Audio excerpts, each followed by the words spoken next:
தமிழ்நாட்டில் அடுத்த வாரம் முதல் அனைத்து மத வழிபாட்டு தலங்களிலும் வெள்ளி, சனி மற்றும் ஞாயிற்றுக்கிழமைகளில் பொதுமக்கள் வழிபாடு நடத்த மாநில அரசு தடை விதித்துள்ளது. 9 முதல் 12 வரையிலான வகுப்புகளுக்கு அடுத்த மாதம் 1ஆம் தேதி முதல் பள்ளிகளை திறக்க உத்தேசிக்கப்பட்டிருப்பதாக தமிழ்நாடு அரசு தெரிவித்துள்ளது.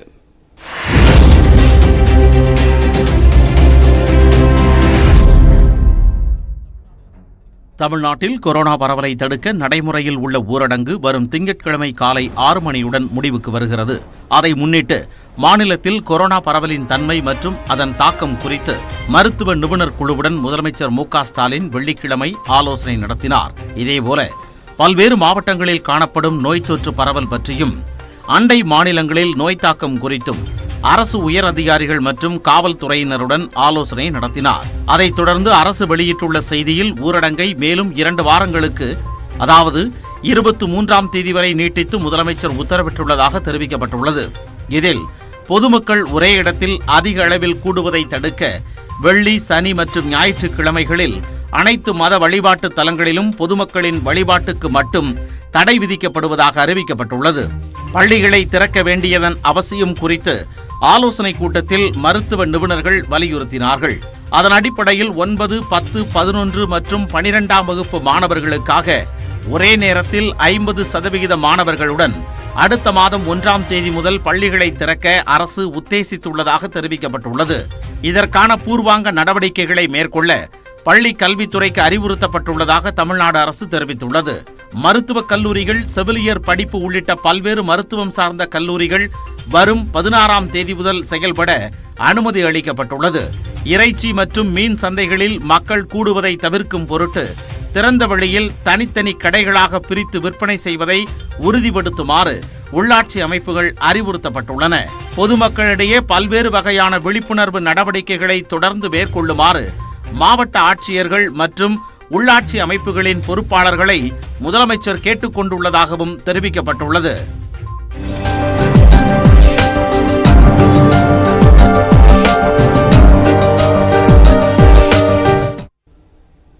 தமிழகத்தில் உள்ள அனைத்து கல்லூரிகளிலும் பணியாற்றக்கூடிய பேராசிரியர்கள் மற்றும் பணியாளர்கள் வரும் 9ஆம் தேதி முதல் கல்லூரிகளுக்கு நேரில் வர உயர்கல்வித்துறை உத்தரவிட்டுள்ளது. இது தொடர்பாக தொழில்நுட்ப கல்வி இயக்குநரகம், கல்லூரி கல்வி இயக்ககம் மற்றும் பல்கலைக்கழக பதிவாளர்களுக்கு உயர்கல்வித்துறை செயலர் கார்த்திகேயன் சுற்றறிக்கை ஒன்றை அனுப்பியுள்ளார். அதில் அனைத்து வேலை நாட்களிலும் பேராசிரியர்கள் மற்றும் பணியாளர்கள் கல்லூரிகளுக்கு நேரில் வர உத்தரவிடப்பட்டுள்ளது. வரும் 9ஆம் தேதி முதல் அனைத்து கல்லூரிகளுக்கும் பாலிடெக்னிக் கல்லூரிகளுக்கும் ஆன்லைன் வகுப்புகள் தொடங்கப்படும் என்று ஏற்கனவே அறிவிக்கப்பட்டுள்ளது. இந்த அறிவிப்பு 1ஆம் ஆண்டு கல்லூரி மாணவர்கள் நீங்களாக மற்ற அனைத்து கல்லூரிகளுக்கும் பொருந்தும் என்றும் தெரிவிக்கப்பட்டுள்ளது. கல்லூரிகள், பல்கலைக்கழகங்கள் தமிழக அரசின் கொரோனா வழிகாட்டு நெறிமுறைகளை கட்டாயம் பின்பற்ற வேண்டும் என்றும் அறிவுறுத்தப்பட்டுள்ளது. புதுச்சேரியில் அரசின் உத்தரவை அடுத்து பெரும்பாலான திரையரங்குகள் இன்று திறக்கப்பட்டன. புதுச்சேரியில் கொரோனா பாதிப்பு படிப்படியாக குறைந்து வருவதை அடுத்து கடந்த 1ஆம் தேதி முதல் திரையரங்களை திறக்க அந்த மாநில அரசு அனுமதி வழங்கியிருந்தது. இருப்பினும் பராமரிப்பு பணி உள்ளிட்டவை காரணமாக 6ஆம் தேதி முதல் திரையரங்குகள் திறக்கப்படும் என்று தியேட்டர் உரிமையாளர்கள் சங்கத்தினர் அறிவித்திருந்தனர். அதன்படி மாநிலத்தில் உள்ள பெரும்பாலான திரையரங்குகள் இன்று திறக்கப்பட்டன. தமிழகத்திலிருந்து புதிய திரைப்படங்கள் ஏதும் தற்போது வெளியாகாததால் புதுச்சேரியில் பழைய திரைப்படங்கள் திரையிடப்பட்டுள்ளன. முன்னதாக திரையரங்களுக்கு வருபவர்களுக்கு உடல் வெப்ப பரிசோதனை செய்யப்பட்ட பிறகே தியேட்டருக்குள் அனுமதிக்கப்பட்டனர். இனி அடுத்ததாக விரைவுச் செய்திகளை பார்க்கலாம். ஈரானின் புதிய அதிபராக பதவியேற்றுள்ள இப்ராஹிம் ரைசியை இந்திய வெளியுறவுத்துறை அமைச்சர் ஜெய்சங்கர் தெஹ்ரானில் உள்ள அலுவலகத்தில் நேரில் சந்தித்து இருநாட்டு உறவுகள் குறித்து ஆலோசனை நடத்தினார். அந்நாட்டுடன் இணக்கமான சூழலை ஏற்படுத்தவும் இணைந்து பணியாற்றவும் விருப்பம் தெரிவித்துள்ள ஜெய்சங்கர் புதிதாக பதவியேற்றுள்ள இப்ராஹிம் ரைசிக்கு பிரதமர் மோடியின் தனிப்பட்ட வாழ்த்தை கூறியதாக ட்விட்டரில் பதிவிட்டுள்ளார். இருநாட்டு நல்லுறவை வலுப்படுத்த விவாதித்ததாகவும் அவர் தனது ட்விட்டர் பதிவில் தெரிவித்துள்ளார். ஹாக்கி வீராங்கனை வந்தனா வீட்டின் முன்பு திரண்டு சாதி ரீதியாக இழிவுபடுத்திய 2 கைது செய்யப்பட்டுள்ளனர். ஒலிம்பிக் மகளிர் ஹாக்கி அரையிறுதிப் போட்டியில் அர்ஜென்டினாவை எதிர்கொண்ட இந்திய மகளிர் அணி தோல்வியை தழுவியது. இதற்கு அணியில் தலித் சமூகத்தை சேர்ந்தவர்கள் அதிகம் இருந்ததே காரணம் என்று கூறி ஹாக்கி அணியில் இடம்பெற்ற வீராங்கனை வந்தனாவின் ஹரித்வார் வீட்டின் முன்பு கூடிய சிலர் அவரது குடும்பத்தினரை சாதி ரீதியாக இழிவுபடுத்தினர். மேலும் பட்டாசுகளை வெடித்தும் நடனமாடியும் இந்தியாவின் தோல்வியை கொண்டாடியுள்ளனர். புகாரின் பேரில் விசாரித்த போலீசார் அங்குர் பால் மற்றும் அவரது சகோதரர் விஜய்பாலை கைது செய்தனர். இதில் விஜய்பால் என்பவர் உத்தராகண்ட் ஹாக்கி அணிக்காக தேசிய அளவில் விளையாடியவர். அரசு ஊழியர்களின் பணி ஓய்வு காலத்தை தற்போதைக்கு 58 வயதாக குறைக்கும் எண்ணம் தமிழக அரசுக்கு இல்லை என தெரிய வந்துள்ளது. கொரோனா பரவல் காரணமாக தமிழகம் நிதி நெருக்கடியில் சிக்கியுள்ள நிலையில் அரசு ஊழியர்களின் ஓய்வு பெறும் வயதை 58 60 உயர்த்தி அப்போதைய முதல்வர் எடப்பாடி பழனிசாமி உத்தரவிட்டிருந்தார். அரசின் உத்தரவுக்கு போட்டித் தேர்வு எழுதும் மாணவர்கள் மற்றும் பல்வேறு தரப்பினர் கடும் எதிர்ப்பு தெரிவித்தனர். இந்த நிலையில் முதலமைச்சர் மு.க. ஸ்டாலின் தலைமையிலான புதிய அரசு பதவியேற்றதை அடுத்து அரசு ஊழியர்களின் ஓய்வு பெறும் வயது மீண்டும் 58 குறைக்கப்பட உள்ளதாக தகவல் வெளியானது. இருப்பினும் நிதி நெருக்கடி காரணமாக அரசு ஊழியர்களின் பணி ஓய்வு காலத்தை தற்போதைக்கு மீண்டும் 58 வயதாக குறைக்கும் எண்ணம் மாநில அரசுக்கு இல்லை என தகவல் வெளியாகியுள்ளது. ஒருவேளை 58 வயதாக குறைக்கப்படும் பட்சத்தில் ஓய்வூதிய தொகைக்காக அரசு உடனடியாக 7000 கோடி ரூபாய் விடுவிக்க வேண்டும் என்ற நிலை வரும் என தலைமைச் செயலக வட்டாரங்கள் கூறுகின்றன. தென்மேற்கு பருவக்காற்று காரணமாக நீலகிரி, கோவை, தேனி, திண்டுக்கல் மாவட்டங்களின் ஓரிரு இடங்களில் கனமழை பெய்யும் என சென்னை வானிலை ஆய்வு மையம் தெரிவித்துள்ளது. திருப்பூர், தென்காசி மற்றும் கடலோர மாவட்டங்கள், அதனையொட்டிய உள் மாவட்டங்களில் லேசானது முதல் மிதமான மழைக்கு வாய்ப்பு இருப்பதாக கணிக்கப்பட்டுள்ளது. சென்னை நகரின் ஒரு சில பகுதிகளில் லேசானது முதல் மிதமான மழைக்கு வாய்ப்புள்ளது. அதிகபட்சமாக கோவை மாவட்டம் வால்பாறை, சின்னக்கல்லாரில் தலா 5 சென்டிமீட்டர் மழை பதிவாகியுள்ளது. தென்மேற்கு வங்கக்கடல் மற்றும் தென்கிழக்கு இலங்கை பகுதிகளில் பலத்த காற்று வீசும் என்பதால் 7ஆம் தேதி வரை மீனவர்கள் செல்ல வேண்டாம் எனவும், தென்மேற்கு, வடக்கு மற்றும் மத்திய மேற்கு அரபிக்கடல் பகுதிக்கு 10ஆம் தேதி வரை போக வேண்டாம் என்றும் வானிலை ஆய்வு மையம் எச்சரித்துள்ளது. பப்ஜி விளையாட்டின் போது சிறுவர் சிறுமிகளிடம் ஆபாசமாக பேசி யூடியூபில் வீடியோ பதிவேற்றம் செய்த வழக்கில் சிறையில் உள்ள பப்ஜி மதன் அறிவுரை கழகத்தில் ஆஜர்படுத்தப்பட்டார். யூடியூபில் ஆபாசமாக வீடியோக்கள் வெளியிட்ட விவகாரத்தில் தலைமறைவாக இருந்த மதனை கடந்த ஜூன் 18ஆம் தேதி போலீசார் கைது செய்து சிறையில் அடைத்தனர். அவர் மீது தொடர்ந்து பல்வேறு புகார்கள் குவிந்ததால் குண்டர் தடுப்பு சட்டத்தின் கீழ் நடவடிக்கை எடுக்க சென்னை மாநகராட்சி ஆணையர் உத்தரவிட்டார். இந்நிலையில் சென்னை மாவட்ட ஆட்சியர் அலுவலக வளாகத்தில் உள்ள அறிவுரை கழகத்தில் பப்ஜி மதன் ஆஜர்படுத்தப்பட்டார். ஓய்வு பெற்ற நீதிபதிகள் மாசிலாமணி, ரகுபதி மற்றும் ராமன் ஆகியோர் முன்பு மதனின் மனைவி கிருத்திகா தன்னுடைய குழந்தையுடன் வந்து தன்னுடைய கணவர் பெரிய தவறு எதுவும் செய்யவில்லை என்றும் சிறிய அளவிலான தண்டனை அளித்து குண்டர் தடுப்பு சட்டத்தை ரத்து செய்ய கோரியும் வாதிட்டதாக மதன் தரப்பு வழக்கறிஞர் தெரிவித்தார். மேலும் நாம் வைத்திருக்கக்கூடிய 2 கார்களும் சொகுசு கார்தான் என்று கிருத்திகாவுக்கு மதன் அறிவுரை கூறியதாகவும் கூறப்படுகிறது. தஞ்சை அருகே நிதி நிறுவனம் நடத்தி பல கோடி ரூபாய் மோசடி செய்த வழக்கில் கைது செய்யப்பட்ட ஹெலிகாப்டர் சகோதரர்களை வரும் 19ஆம் தேதி வரை சிறையில் அடைக்க கும்பகோணம் நீதிமன்றம் உத்தரவிட்டுள்ளது. ஹெலிகாப்டர் சகோதரர்கள் என அழைக்கப்படும் கும்பகோணத்தைச் சேர்ந்த கணேஷ் மற்றும் சுவாமிநாதன் ஆகியோர் பணத்தை இரட்டிப்பு செய்து தருவதாக கூறி மக்களிடம் கோடிக்கணக்கான ரூபாய் வசூலித்ததாக கூறப்படுகிறது. தவணை காலம் முடிந்தும் பணம் தராததால் பாதிக்கப்பட்ட மக்கள் மாவட்ட காவல் கண்காணிப்பாளர் அலுவலகத்தில் புகார் அளித்தனர்.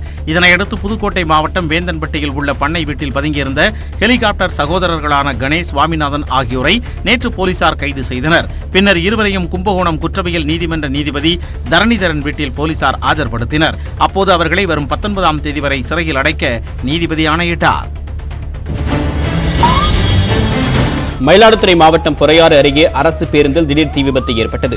பேருந்திலிருந்து பயணிகள் உடனடியாக வெளியேற்றப்பட்டதால் பெரும் உயிர் சேதம் தவிர்க்கப்பட்டது. மயிலாடுதுறை பணிமனையிலிருந்து புதுச்சேரியை நோக்கி அரசு பேருந்து சென்று கொண்டிருந்தது. பொறையாறு அடுத்த ராஜீவ்புரம் என்ற இடத்தில் பேருந்து வந்தபோது இன்ஜின் பகுதியில் திடீரென்று தீ விபத்து ஏற்பட்டுள்ளது. இதனை அறிந்த ஓட்டுநர் பேருந்தை உடனடியாக நிறுத்திவிட்டு பயணிகளை கீழே இறங்க அறிவுறுத்தினார். பிறகு மளமளவென்று பரவிய தீ பேருந்து முழுவதுமாக பரவியது. தகவல் அறிந்து வந்த தீயணைப்புத் துறையினர் பேருந்தில் பற்றிய தீயை போராடி அணைத்தனர்.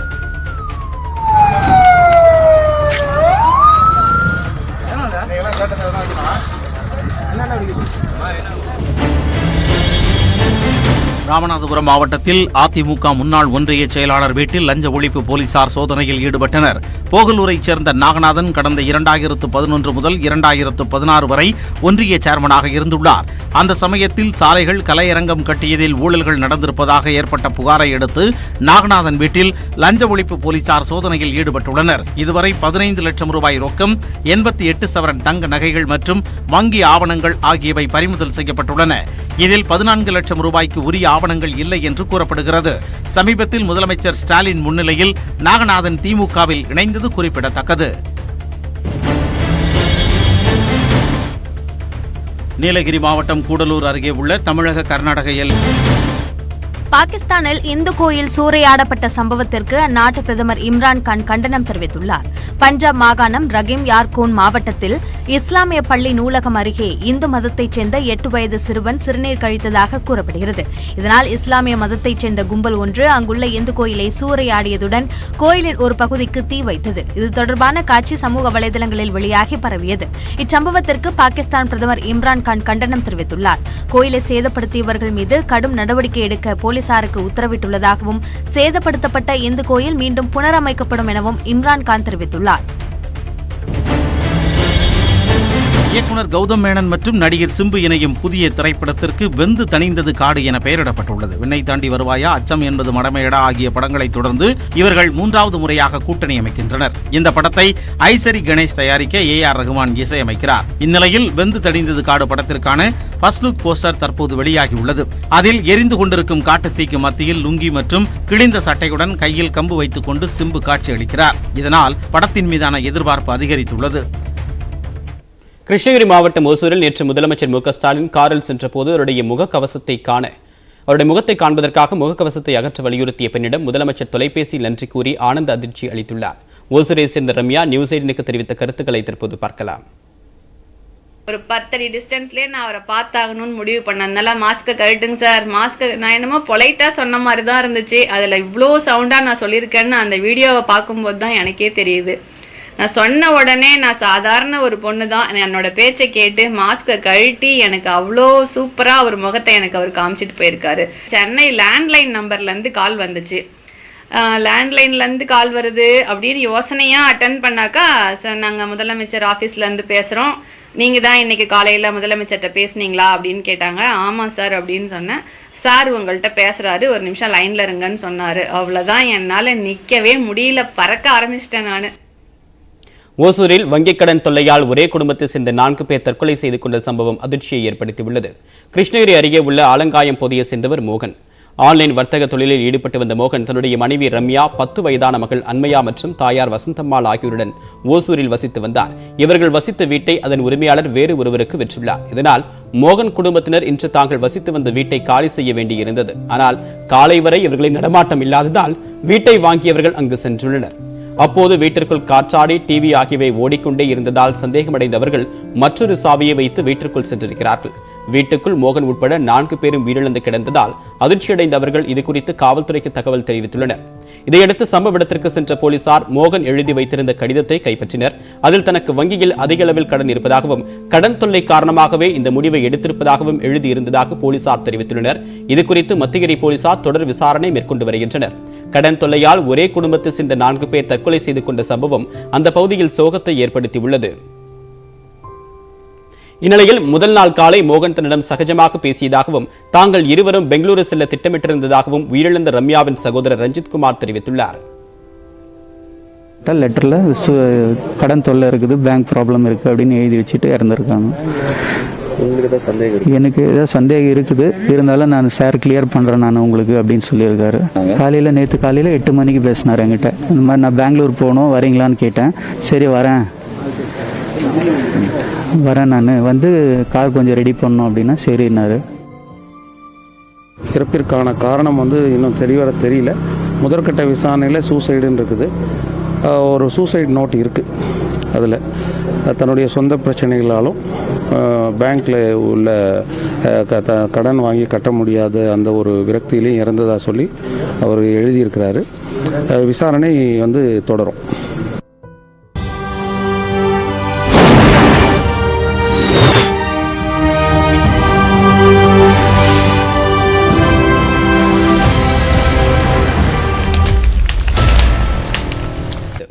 தமிழக பாஜக தலைவராக எல் முருகன் இருந்தபோது அதிமுக ஆட்சி காலத்தில் கொரோனா ஊரடங்கு நேரத்திலும் தடைகளை மீறி வேல் யாத்திரை நடத்தப்பட்டது. இந்நிலையில் அந்த கட்சியின் மாநில தலைவராக அண்ணாமலை கடந்த மாதம் 16ஆம் தேதி பதவியேற்றுக் கொண்டார். தமிழக மீன்வளத்துறை சார்பில் கொடுக்கப்பட்ட வாக்குறுதிகளை நிறைவேற்றவில்லை என்று கூறி சென்னை வள்ளுவர் கோட்டத்தில் அண்ணாமலை போராட்டம் நடத்தினார். இதையடுத்து கர்நாடக அரசு மேகதாதுவில் அணை கட்டுவதற்கு எதிர்ப்பு தெரிவித்து தஞ்சாவூரில் உண்ணாவிரத போராட்டமும் நடத்தினார். இந்நிலையில் கட்சியின் மாநில தலைவராக பொறுப்பேற்ற பிறகு முதல் முறையாக 3 நாட்கள் பயணமாக அண்ணாமலை டெல்லி சென்றுள்ளார். அங்கு பிரதமர் நரேந்திர மோடி, பாஜக தலைவர் JP நட்டா, உள்துறை அமைச்சர் அமித்ஷா ஆகியோரை சந்தித்து கட்சியின் செயல்பாடுகள் குறித்து விவாதிக்கிறார். இந்த சந்திப்பின் போது தமிழகத்தில் அடுத்ததாக ஆசீர்வாத் யாத்திரை நடத்துவது குறித்து ஆலோசிக்கப்படுகிறது. இந்த யாத்திரை வரும் 16, 17 மற்றும் 18 ஆகிய தேதிகளில் நடத்த வாய்ப்பிருப்பதாகவும் தகவல் வெளியாகியுள்ளது.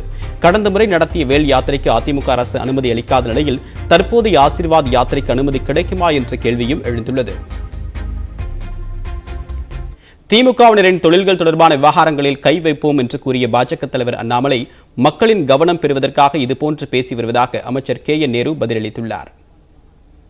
தமிழக மக்களுக்கு உண்மையாலும் வேலை செய்யக்கூடிய பாரதிய ஜனதா கட்சியை பற்றி இன்னொரு முறை தயாநிதி மாறன் அவர்கள் கொச்சைப்படுத்தினால் எல்லா விஷயமும் வீதிக்கு வந்துவிடும் என்று அவர்கள் தெரிந்து கொள்ள வேண்டும். கர்நாடகாவில் நீங்க என்னென்ன பண்றீங்க, இந்தியாவில் என்னென்ன பண்ணிட்டு இருந்தீங்க, நீங்க மத்திய அமைச்சராக இருந்த பொழுது உங்க வீட்டுல எவ்வளவு கனெக்ஷன், உங்களுக்கு கொடுத்த கனெக்ஷனை வச்சு நீங்க சன் டிவி கொடுத்தீங்க, எல்லாத்தையும் பேசுவோம், அதுக்கெல்லாம் பயம் கிடையாது. திமுக பார்க்காத எமர்ஜென்சியே பார்த்த திமுக காரர்கள் எதிர்ப்பை சமாளிக்கக்கூடிய தெம்போடு தான் இருப்பார்கள். அதில் ஒன்றும் மாற்றம்ல. அவர் புதுசாக தலைவராயிருக்காரு, எல்லாத்துக்கிட்டையும் ஜனங்கள்ட்ட ஏதாவது பேர் வாங்கணுங்கிற மாதிரி பேசுகிறாரு. அவர் என்ன பேசினாலும் அது என்ன பண்ண போகிறோம், தப்பு செஞ்சால் தானே. ரைட், அதனால் தப்பு செஞ்சால் நடவடிக்கை எடுக்க போகிறாங்க, அதில் என்ன இருக்குது.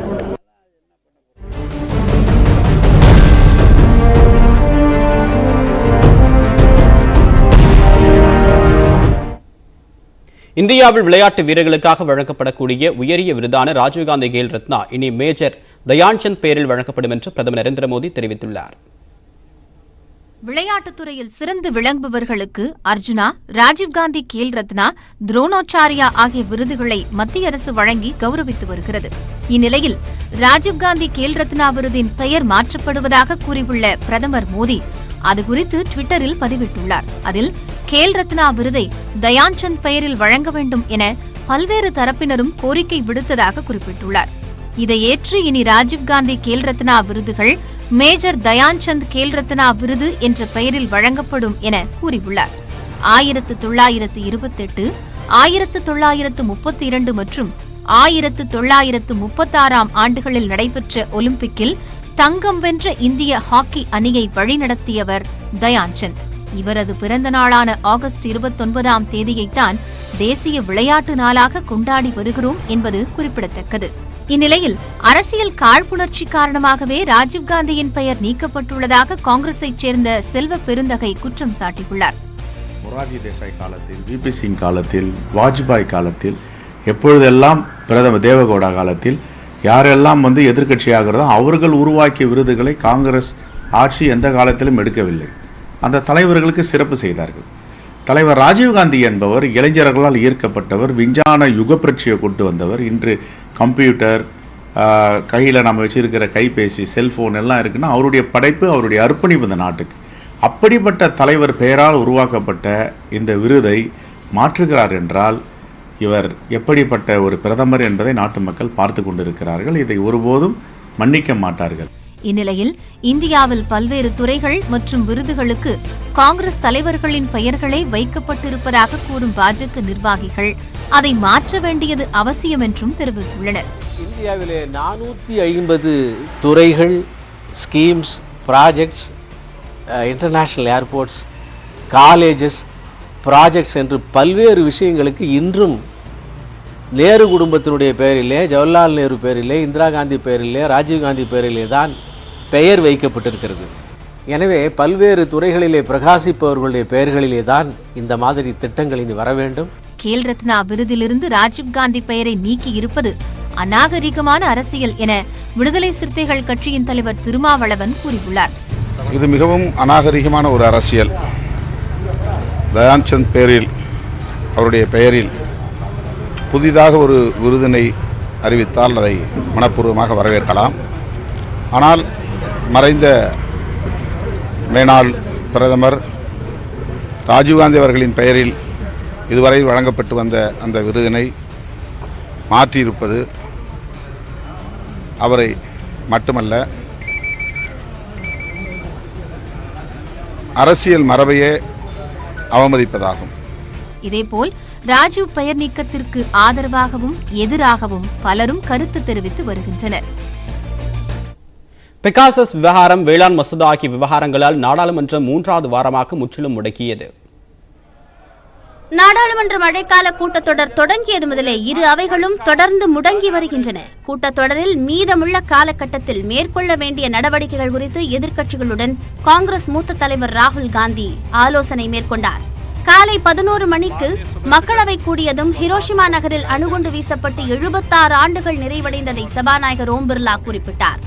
உலக அமைதிக்கு நாம் உறுதியேற்போம் என்று அவர் கேட்டுக் கொண்டார். இதைத் தொடர்ந்து ஒலிம்பிக் மல்யுத்த போட்டியில் வெள்ளிப்பதக்கம் வென்ற ரவி தாஹியாவுக்கும் ஓம் பிர்லா பாராட்டு தெரிவித்தார்.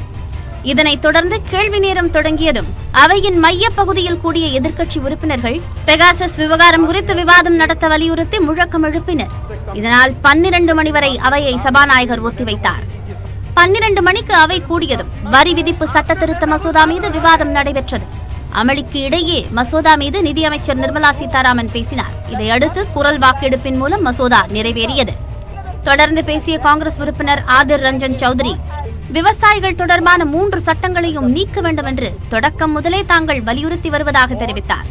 தொடர்ந்து மத்திய பல்கலைக்கழகங்கள் மசோதா நிறைவேற்றப்பட்டது. அமளி நீடித்ததால் அவை நாள் முழுவதும் ஒத்திவைக்கப்பட்டது. இதனிடையே மாநிலங்களவை காலை 11 மணிக்கு கூடியதும் ஒலிம்பிக்கில் வெள்ளிப்பதக்கம் வென்ற ரவி தாஹியாவுக்கு அவை துணைத் தலைவர் ஹரிவன்ஷ் வாழ்த்து தெரிவித்தார். I congratulate Sri Ravi Kumar Dahiya for winning silver medal in 57 kg category of men's freestyle wrestling event in the Olympic Games being held in Tokyo, Japan. அதன் பின்னர் பெகாசஸ் குறித்த தகவல்களை வெளியிடுங்கள் என்று முழக்கமிட்டு எதிர்க்கட்சி உறுப்பினர்கள் அமளி செய்தனர். இதனால் அவை ஒத்திவைக்கப்பட்டு மீண்டும் 12 மணிக்கு கூடியது. வேளாண் சட்ட விவகாரத்தை எழுப்பி எதிர்க்கட்சிகள் அமளியில் ஈடுபட்டதால் நாள் முழுமைக்கும் அவை ஒத்திவைக்கப்பட்டது. தொடர்ந்து 3 வாரங்களாக அவை நடவடிக்கைகள் முற்றிலும் முடங்கியுள்ளன. முன்னதாக லட்சத்தீவு நிர்வாகியை திரும்ப பெறக்கோரி நாடாளுமன்ற வளாகத்தில் உள்ள காந்தி சிலையின் முன்பு கேரள மாநிலத்தைச் சேர்ந்த காங்கிரஸ் மற்றும் இடதுசாரி கட்சி எம்பிக்கள் போராட்டத்தில் ஈடுபட்டனர்.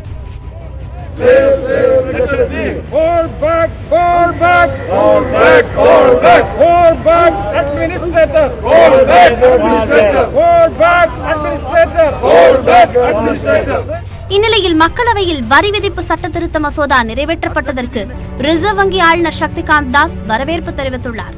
இது நீண்ட காலமாக நிலுவையில் உள்ள விவகாரம் என்றும் உரிய காலத்தில் அரசு முடிவெடுத்திருப்பதாகவும் சக்திகாந்த் தாஸ் தெரிவித்தார். பெகாசஸ் விவகாரம் தொடர்பாக நாடாளுமன்றத்தின் இரு அவைகளிலும் தொடர் கூச்சல் குழப்பம் நிலவிய நிலையில் விவாதம் நடத்தப்படாமல் 21 நிமிடங்களில் 25 மசோதாக்கள் அடுத்தடுத்து நிறைவேற்றப்பட்டன. இதற்கு திரிணாமுல் காங்கிரஸ் கட்சியின் எம்பிக்கள் கடும் எதிர்ப்பு தெரிவித்துள்ளனர். விவாதமே நடத்தப்படாமல் இவ்வாறு 25 மசோதாக்களை தாக்கல் செய்வதால் அலுவல் ஆய்வுக்குழு மளிகை கடையை போல் மாறிவிட்டதாகவும் அவர்கள் குற்றம் சாட்டியுள்ளனர். இதே நிலை தொடர்ந்தால் ஜனநாயகம் அற்றுப்போய்விடும் என்றும் திரிணாமுல் காங்கிரஸ் கட்சி குற்றம் சாட்டியுள்ளது. விவசாயிகள் போராட்டம், கொரோனா, விலைவாசி உயர்வு மற்றும் பெகாசஸ் போன்ற 4 முக்கிய பிரச்சனைகளை பற்றி மத்திய அரசு விவாதிக்கவே இல்லை என்றும் திரிணாமுல் காங்கிரஸ் கட்சி சாடியுள்ளது. வேளாண் சட்டங்களுக்கு எதிராக டெல்லியில் போராடும் விவசாயிகளுக்கு ராகுல் காந்தி தலைமையில் எதிர்க்கட்சித் தலைவர்கள் நேரில் சென்று ஆதரவு தெரிவித்தனர். பெகாசஸ் விவகாரம் குறித்து விவாதிக்க அரசு மறுத்து வருவதாகவும் ராகுல் காந்தி குற்றம் சாட்டியுள்ளார். மத்திய அரசு கொண்டு வந்துள்ள 3 வேளாண் சட்டங்களுக்கு எதிர்ப்பு தெரிவித்து டெல்லி ஜந்தர் மந்தரில் கடந்த மாதம் 22ஆம் தேதி முதல் விவசாயிகள் நாள்தோறும் போராட்டம் நடத்தி வருகின்றனர். இந்நிலையில் நாடாளுமன்ற வளாகத்தில் காங்கிரஸ் எம்பி ராகுல் காந்தி தலைமையில் வெள்ளிக்கிழமை காலை ஆலோசனை நடத்திய எதிர்க்கட்சித் தலைவர்கள் விவசாயிகளை நேரில் சந்தித்து ஆதரவு தெரிவிப்பது என முடிவு செய்யப்பட்டது. இதன்படி நாடாளுமன்ற வளாகத்தில் கதவு எண் 1 அருகே ராகுல் காந்தி தலைமையில் தலைவர்கள் கூடினர். ரகப்கஞ்ச் குருத்வாரா அருகே இருந்து ஜந்தர் மந்தருக்கு பேருந்தில் பயணம் மேற்கொண்டனர். 14 கட்சிகளின் தலைவர்கள் இதில் கலந்து கொண்டனர். திமுக சார்பில் TKS இளங்கோவன், திருச்சி சிவா ஆகியோர் கலந்து கொண்டனர். அப்போது பேருந்திலேயே வேளாண் சட்டங்கள் மற்றும் பெகாசஸ் விவகாரங்களுக்கு எதிராக முழக்கம் எழுப்பினர்.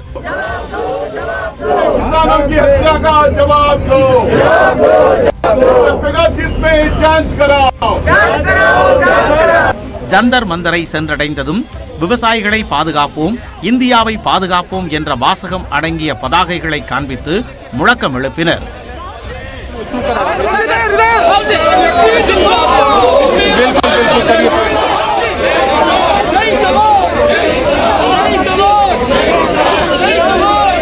பின்னர் செய்தியாளர்களிடம் பேசிய ராகுல் காந்தி விவசாயிகளுக்கு ஆதரவு தெரிவிக்கும் வகையில் ஜந்தர் மந்தரில் அனைத்து எதிர்க்கட்சிகளும் கூடியிருப்பதாகவும் பெகாசஸ் விவகாரம் குறித்து விவாதிக்க வேண்டும் என்ற தங்களது கோரிக்கையை மத்திய அரசு ஏற்க மறுப்பதாகவும் கூறினார்.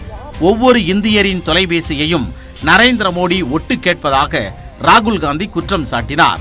पार्लियामेंट में आप जानते हैं क्या हो रहा है।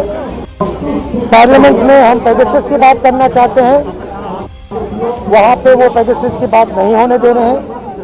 नरेंद्र मोदी जी हर हिंदुस्तानी के फोन के अंदर घुस गए हैं और यहाँ पे हम किसानों को, हिंदुस्तान के सब किसानों को अपना पूरा का पूरा समर्थन देने आए। பின்னர் செய்தியாளர்களிடம் பேசிய திமுக எம்பி திருச்சி சிவா, விவசாயிகள் தங்களது கருத்துக்களை வலியுறுத்தி நாடாளுமன்றம் ஒன்றை நடத்தி கொண்டிருந்ததாக கூறினார். ராகுல் காந்தி அவர்களுடைய தலைமையில் இன்றைக்கு அனைத்து எதிர்க்கட்சிகளும் டெல்லி ஜந்தர் மந்தரிலே தொடர்ந்து போராடி கொண்டிருக்கின்ற விவசாயிகளை சந்தித்து ஆதரவை தெரிவிப்பதற்காக சென்றிருந்தோம். அங்கே அவர்கள் ஒரு நாடாளுமன்றம், அதாவது விவசாயிகள் நாடாளுமன்றம் என்ற பெயரில் ஒன்றில் விவாதம் நடத்தி கொண்டிருந்தார்கள். விவசாயிகளை சந்தித்த எதிர்க்கட்சி குழுவில் திரிணாமுல் காங்கிரஸ், பகுஜன் சமாஜ், ஆம் ஆத்மி ஆகிய கட்சிகள் பங்கேற்கவில்லை. மற்ற செய்திகளை ஒரு சிறிய இடைவேளைக்கு பிறகு பார்க்கலாம்.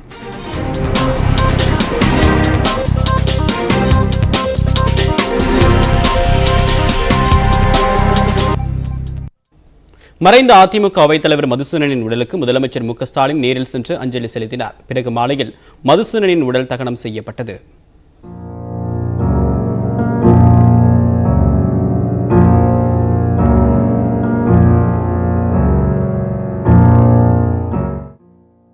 உடல்நலக்குறைவு காரணமாக சென்னை 1000 விளக்கு பகுதியில் உள்ள அப்பல்லோ மருத்துவமனையில் அனுமதிக்கப்பட்டிருந்த அதிமுக அவைத்தலைவர் மதுசூதனன் வியாழக்கிழமை பிற்பகல் காலமானார். தண்டையார்பேட்டையில் உள்ள இல்லத்தில் வைக்கப்பட்டிருந்த அவருடைய உடலுக்கு அதிமுக ஒருங்கிணைப்பாளர் ஓ பன்னீர்செல்வம், இணை ஒருங்கிணைப்பாளர் எடப்பாடி பழனிசாமி ஆகியோர் அஞ்சலி செலுத்தினர்.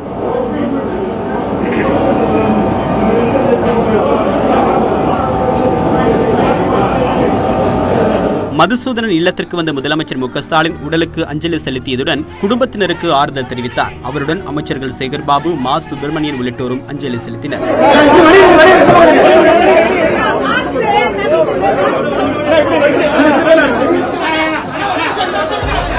மு க ஸ்டாலின் அஞ்சலி செலுத்திய நேரத்தில் ஓ பன்னீர்செல்வமும் எடப்பாடி பழனிசாமியும் அங்கிருந்தனர். அங்கு சென்ற முதலமைச்சர் மு க ஸ்டாலின் இருவருக்கும் இடையே அமர்ந்து ஆறுதல் தெரிவித்தார்.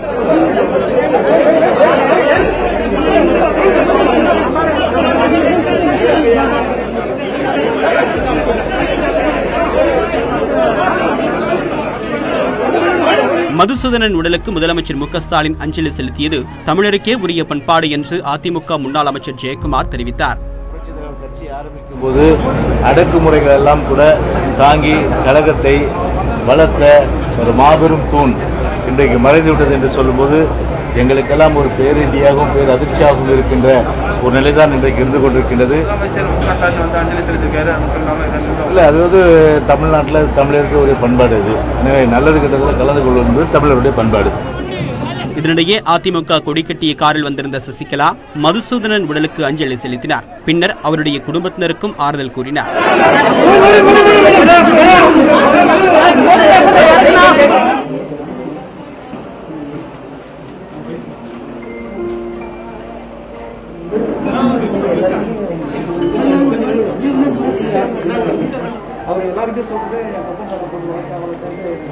அதிமுக முக்கிய பிரமுகர்கள், தொண்டர்கள் என்று பலரும் அஞ்சலி செலுத்திய நிலையில் மதுசூதனனின் உடல் தண்டையார்பேட்டை வீட்டிலிருந்து ஊர்வலமாக எடுத்து செல்லப்பட்டு மூலக்கொத்தனம் மயானத்தில் தகனம் செய்யப்பட்டது.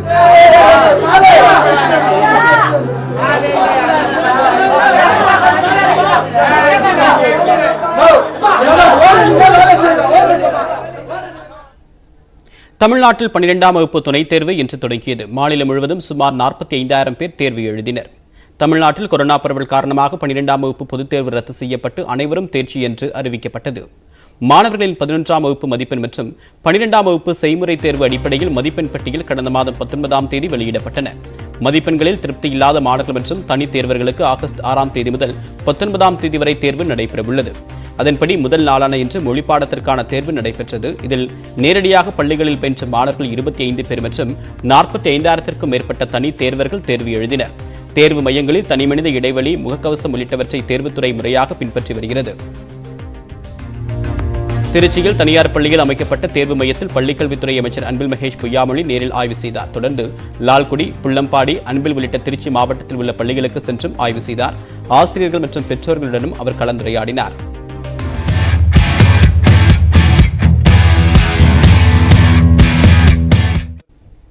நாமக்கல் மாவட்ட மோகனூரில் ஏடிஎம் எந்திரத்தில் கொள்ளையடிக்க முயன்ற நபர் ஏடிஎம் எந்திரத்தில் சிக்கிக்கொண்ட சம்பவம் அரங்கேறியுள்ளது. மோகனூர் அடுத்த அணியாபுரம் பகுதியில் உள்ள தனியார் ஏடிஎம் எந்திரத்தில் நேற்று மாலை இளைஞர் ஒருவர் நீண்ட நேரமாக பணம் எடுப்பது போல் பாவனை செய்தவாறு எந்திரத்தை உடைக்க முயன்றுள்ளார்.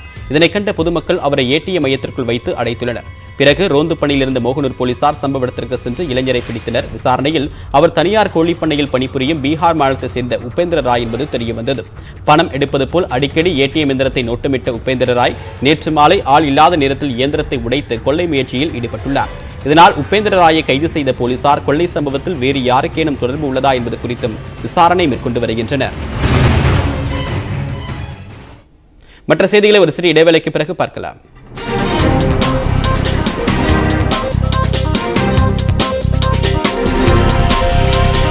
உலக புகழ்பெற்ற தஞ்சை பெரிய கோவில் உள்ளிட்ட பிரசித்தி பெற்ற ஆலயங்களில் தமிழ் மொழியில் அர்ச்சனை தொடங்கியுள்ளது. இதனால் பக்தர்கள் மகிழ்ச்சி அடைந்துள்ளனர். தமிழ்நாட்டில் இந்து சமய அறநிலைத்துறையின் கீழ் உள்ள ஆலயங்களில் தமிழ் மொழியில் அர்ச்சனை செய்யும் விதமாக அன்னை தமிழில் அர்ச்சனை திட்டம் தொடங்கப்பட்டுள்ளது. முதற்கட்டமாக 47 ஆலயங்களில் தமிழில் அர்ச்சனை நடைபெறும் என்ற நிலையில் சென்னை மயிலாப்பூரில் உள்ள கபாலீஸ்வரர் கோவிலில் இந்து சமய அறநிலைத்துறை அமைச்சர் சேகர் பாபு வியாழக்கிழமை திட்டத்தை தொடங்கி வைத்தார். அதைத் தொடர்ந்து தமிழ்நாடு முழுவதும் முக்கிய ஆலயங்களில் தமிழ் மொழியில் அர்ச்சனை தொடங்கியுள்ளது. உலக புகழ்பெற்ற தஞ்சை பெரிய கோவிலில் பெருவுடையாருக்கு தமிழ் முறைப்படி அர்ச்சனை நடைபெற்றது.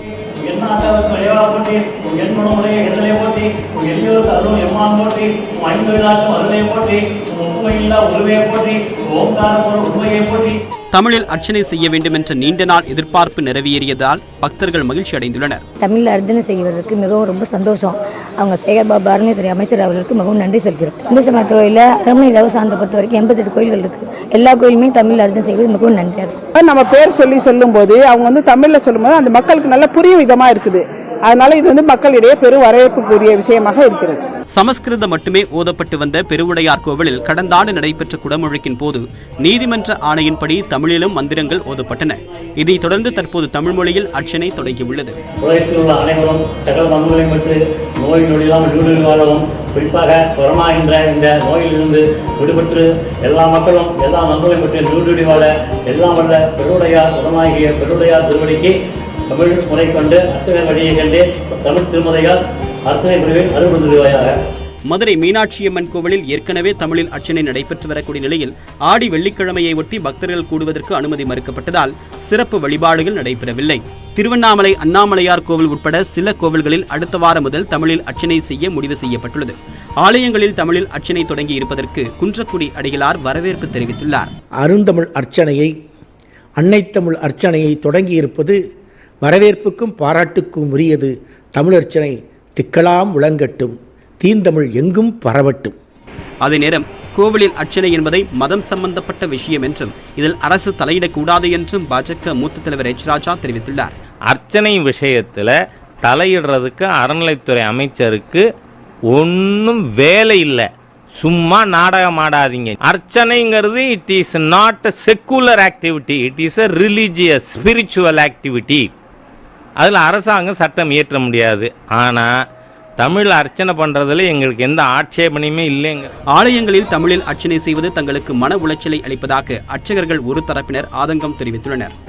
இப்பொழுது ஆலயங்களில் நடைபெறக்கூடிய இத்தகைய ஒரு தமிழ் அர்ச்சனை அல்லது அனைத்து ஜாதி அர்ச்சகர்கள் அப்படின்ற இந்த சொற்கள் எல்லாம் கோயில்கள் அரசியல் களமாக்கப்படுகிறதோ என்ற ஒரு அச்சமானது நிகழ்கின்றது. இந்த அச்சம் என்பது எங்களை போன்ற தொன்மையான தமிழகத்தினுடைய அர்ச்சக குடிகளுக்கு ஒரு மன உளைச்சலையும் வாழ்வியல் பாதிப்பையும் ஏற்படுத்துகின்றது. கோவில்களில் தமிழில் அர்ச்சனை திட்டம் தொடங்கப்பட்டாலும் சமஸ்கிருதத்தில் அர்ச்சனை செய்யும் நடைமுறையும் தொடரும் என்றும் விரும்புவோர் சமஸ்கிருதத்தில் அர்ச்சனை செய்யலாம் என்றும் அமைச்சர் சேகர் பாபு விளக்கம் அளித்துள்ளார். கொரோனா 3ஆம் அலையிலிருந்து குழந்தைகளை பாதுகாக்க மருத்துவத்துறை செயலாளர் ராதாகிருஷ்ணன் தலைமையில் சிறப்பு பணிக்குழுவை தமிழக அரசு அமைத்துள்ளது.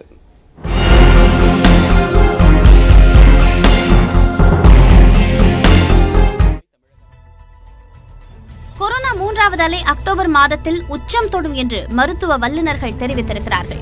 நாடு முழுவதும் கொரோனா தடுப்பூசி இயக்கம் தீவிரப்படுத்தப்பட்டிருக்கும் நிலையில் குழந்தைகளுக்கு தடுப்பூசி செலுத்தும் பணி தொடங்காததால் மூன்றாவது அலையில் குழந்தைகள் அதிகம் பாதிக்கப்படலாம் என்று எச்சரிக்கப்பட்டிருக்கிறது. மேலும் கடந்த ஒரு வாரமாக கொரோனா தொற்று பாதிப்பு படிப்படியாக அதிகரித்து வருகிறது. இது கொரோனா மூன்றாவது அலையின் தொடக்கமாக இருக்கக்கூடும் என அஞ்சப்படுவதால் குழந்தைகளுக்கு கொரோனா சிகிச்சை அளிப்பதற்கு மாநில அளவில் குழு அமைக்கும்படி தேசிய சுகாதார இயக்ககத்தின் கூடுதல் செயலாளர் அறிவுறுத்தியிருந்தார். அதன் அடிப்படையில் தமிழ்நாட்டில் மருத்துவத்துறை செயலாளர் ராதாகிருஷ்ணன் தலைமையில் 13 பேர் கொண்ட பணிக்குழுவை தமிழக அரசு அமைத்துள்ளது. இந்த குழுவில் எழும்பூர் குழந்தைகள் நல மருத்துவமனை இயக்குனர், தேசிய சுகாதார திட்ட இயக்குனர், தமிழ்நாடு சுகாதார திட்ட இயக்குனர், தமிழ்நாடு மருத்துவ கல்வி இயக்குனர், கிராமப்புற சுகாதார பணிகள் இயக்குனர் உட்பட 12 பேர் உறுப்பினர்களாக இடம்பெற்றிருக்கிறார்கள். கொரோனா தொற்றிலிருந்து குழந்தைகளை பாதுகாப்பதற்கான வழிமுறைகள், கொரோனா சிகிச்சை அளிப்பதில் உள்ள பிரச்சனைகளை களைவது, கொரோனா தடுப்பு நடவடிக்கைகள், மேம்பட்ட சிகிச்சைகளை வழங்குவது தொடர்பாக இந்த குழு அரசுக்கு ஆலோசனைகளை வழங்கும். மேலும் தேவைப்படும் போது இந்த பணிக்குழு ஆலோசனை நடத்தி அரசுக்கு பரிந்துரை வழங்கும் என்றும் தெரிவிக்கப்பட்டிருக்கிறது. ஏற்கனவே தமிழ்நாடு முழுவதும் அரசு மருத்துவமனைகளில் குழந்தைகளுக்கு கொரோனா சிகிச்சை அளிப்பதற்காக ஆக்சிஜன் வசதியுடன் கூடிய படுக்கைகள் அமைக்கும் பணி முடுக்கிவிடப்பட்டுள்ளது. மருத்துவர்கள், செவிலியர்களுக்கு குழந்தைகளுக்கான கொரோனா சிகிச்சை அளிப்பதற்கு உரிய பயிற்சி அளிக்கப்பட்டிருப்பதுடன் தேவையான மருந்து மாத்திரைகள் வாங்கவும் நடவடிக்கை எடுக்கப்பட்டுள்ளது.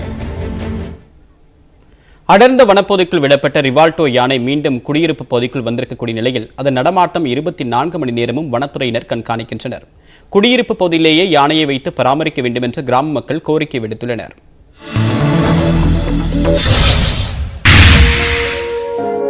நீலகிரி மாவட்டம் உதகை அருகே உள்ள வாழைத்தோட்டம், மாவனல்லா கிராம பகுதிகளில் கடந்த 12 ஆண்டுகளாக சுற்றித் திரிந்த ரிவோல்டா யானை கண் பார்வை குறைபாடு காரணமாக தவித்து வந்தது. கடந்த மே மாதம் அந்த யானையை மரக்கூண்டில் அடைத்து வைத்து அதற்கு மருத்துவ குழுவினர் சிகிச்சை அளித்தனர். பின்னர் யானையை அடர்ந்த வனப்பகுதியில் விட முடிவு செய்து அதன் கழுத்தில் ரேடியோ காலரும் பொருத்தப்பட்டது. அண்மையில் சிக்கல்லா வனப்பகுதியில் விடப்பட்ட ரிவோல்டோ யானை 24 மணி நேரத்தில் மீண்டும் மாவனல்லா பகுதிக்கு 40 கிலோமீட்டர் தூரம் நடந்து வந்தது மக்கள் மத்தியில் நெகிழ்ச்சியை ஏற்படுத்தி இருக்கிறது.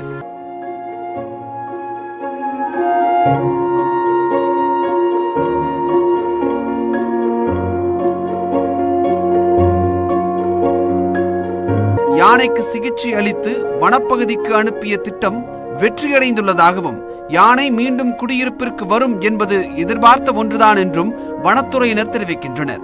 அதே நேரம் அன்பு மிகுதியால் ரிவோல்டோ யானைக்கு பொதுமக்கள் யாரும் உணவு வழங்கக்கூடாது என்று கால்நடை மருத்துவர்கள் தெரிவிக்கின்றனர். கும்கி யானை மூலம் மீண்டும் ரிவோல்டோ யானையை அடர்ந்த வனப்பகுதிக்குள் அனுப்பும் முயற்சி தொடரும் என்றும் கூறுகின்றனர்.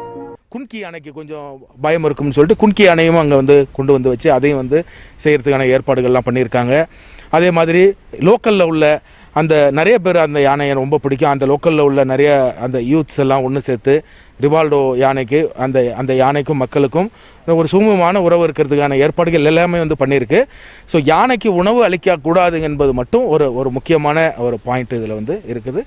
காடுகள் தான் யானைகள் வாழ உகந்த இடம் என்றும் ரிவோல்டோ யானையை அடர்ந்த வனப்பகுதிக்குள் விடுவது சிறந்தது என்றும் வன உயிரின ஆர்வலர்கள் தெரிவிக்கின்றனர். காட்டில் இருக்கிற ஃபுட்டு ஒரு நாளைக்கு 300 to 400 ஸ்பீஸ் ஆஃப் பிளான்ட் அது சாப்பிட்டோம். ஒரு நாளைக்கு 150 to 200 லிட்டர் தண்ணி குடிக்கணும். இதை ரெண்டை விட அதுக்கு நல்ல ஒரு நிழல் சேடுன்றது ரொம்ப முக்கியம். நீங்கள் சாப்பாடு கூட இல்லாமல் இருந்துடலாம், தண்ணி கூட இருந்துடலாம், ஆனால் டெம்பரேச்சர் ஜாஸ்தியான இருக்கிறதுல இருக்க முடியாது. அந்த காடுன்றது தான் யானைகளுக்கு அந்த நிழலை கொடுக்குது ஃபர்ஸ்ட். அதனால டெம்பரேச்சர் ரெகுலேஷன் கம்மியாகுது. பல ஆண்டுகளாக தங்களுடன் பழகிய ரிவோல்டோ யானையை காட்டுக்குள் அனுப்ப வேண்டாம் என்றும் தனி குழு அமைத்து யானையை இங்கேயே பராமரிக்க வேண்டும் என்றும் வாழைத்தோட்டம் கிராமவாசிகள் கோரிக்கை விடுத்துள்ளனர். ஆல்மோஸ்ட் இது ஒரு 90% ஒரு வளர்ப்பு யானையாக மாறிடுச்சு.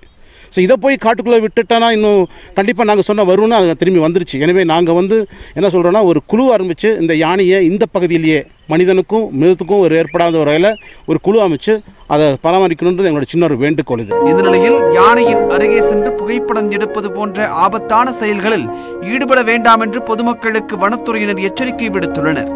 நியூஸ் 18 தமிழ்நாடு செய்திகளுக்காக செய்தியாளர் வில்லியம்ஸ்.